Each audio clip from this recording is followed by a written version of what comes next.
Кудайдын чакырыгы 14 август.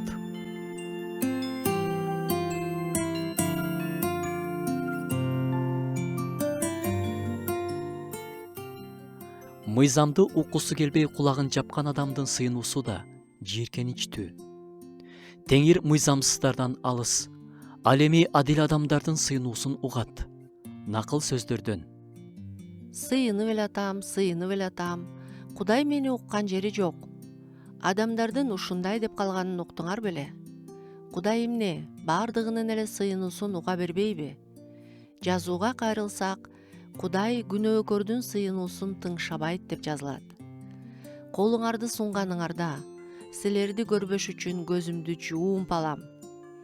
Канчалык жалынып жалбарсаңар да, мен укпайм.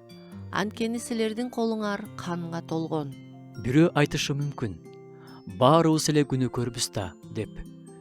Кудай күнөөсүн мойнуна албагандарды укпайт.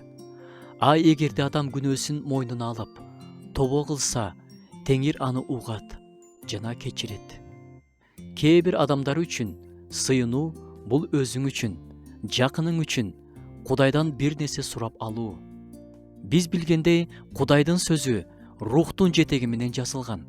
Сөздү окуп, ошонун негизинде жашоого каалоосу болбогон адамдын сыйынуусунда Кудайдын эркин билүүгө да каалоо жок. Кудайга сыйынам, бирок жазууну окугум келбейт дегендик Кудайдын алдында туура эмес.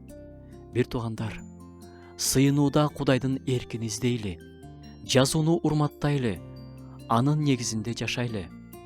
Ошондо биздин сыйынуулар Кудайдын алдында жийиркеничтүү болбойт.